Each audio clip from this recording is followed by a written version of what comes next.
So we're going to start basic throwing. And basic throwing, we first have to think about our body position. You should be up close onto the wheel so that you can be right over the top of it. You want your eyeballs to be looking at this clay. You don't want to be far back or too far forward. You need to feel centered. You need to feel comfortable. You can adjust the height of your stool if you need to. And once you feel like you're in a good position, we can turn the wheel on if we want. To start, we need to throw this clay down before we turn the wheel on. And so when I do this, it's either going to be on the bare wheel head or this is a bat, and I'm going to throw it down and make sure it's nice and stuck. My clay should be in a ball shape generally, and get it on there. I could go around and kind of press down at the bottom just to make sure that's nice and stuck. And before I even turn on my wheel, if I feel like it's not very centered, I can kind of tap it into place. When I feel like that's all good, now I can turn on my wheel.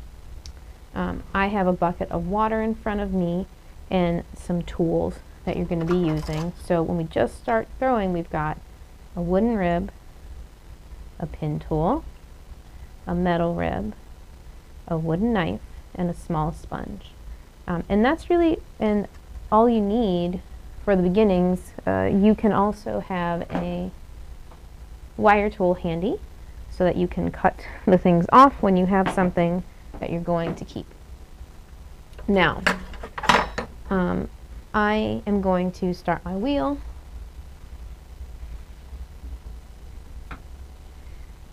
And I want to make sure that my wheel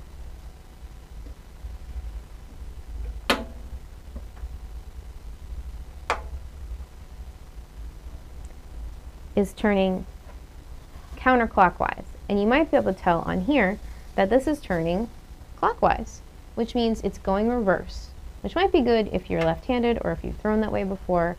But if you've never thrown before, then you can go forward, which is counterclockwise. So now when I turn it on, it's going to be counterclockwise.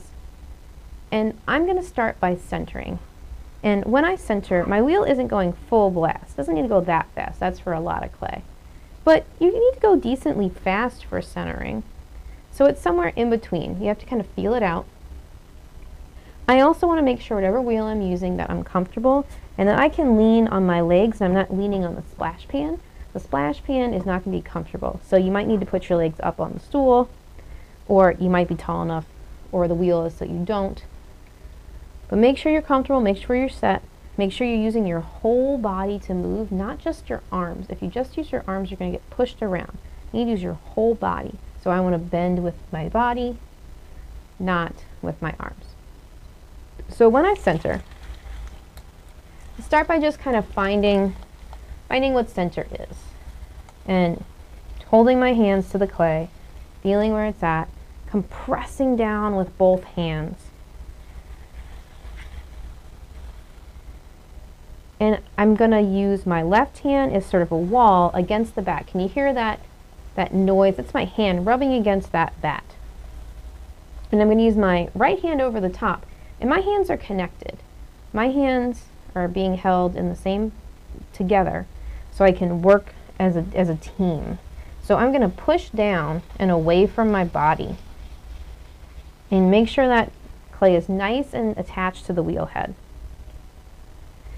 Then that's coning down, and coning up is I'm going to use my left hand and my right hand together. So my left hand is pushing against here, and my right hand is kind of squeezing here and here. So it's like 3 points of contact. And I'm going to squeeze the clay up and towards my body. And it makes this nice cone. If I didn't move enough clay, I could do that again.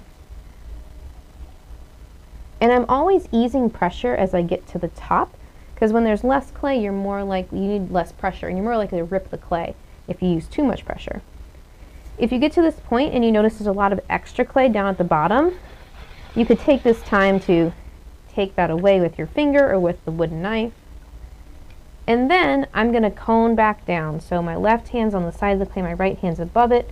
They're a unit. And I'm pushing down with my right hand, down and away from me. But my left hand is pushing into the clay to stop it from walking out. Because if I just let the clay walk out without pressing back, it's not going to center, it's just going to smush. But if I push into it, it makes this nice puck of clay that's now way more centered than it was before. And I can do that again. And you might end up with a divot in the top, and that's okay. Our goal is to move all the clay, but sometimes when we're starting out where we've got a lot of clay or it's too hard, we can only move the outside. So that happens, and that's okay. It's not ideal, but you're working towards moving the whole amount of clay. So coning up and coning down. Now, how do I know when this is centered? Well, if it's subtle, it might be a little hard to tell. This has just got a slight wobble to it, but it's mostly centered. And I think the wobble's mostly because this bat is a little bit wobbly. You can feel it in your hands. If you put your hands around it, you can feel it kind of move around underneath your hands if you hold your hands still. And sometimes we have days when we just cannot get the piece totally centered. And that is okay. We have to learn how to throw when things aren't quite centered, because if you're just starting out, that's going to be most of the time.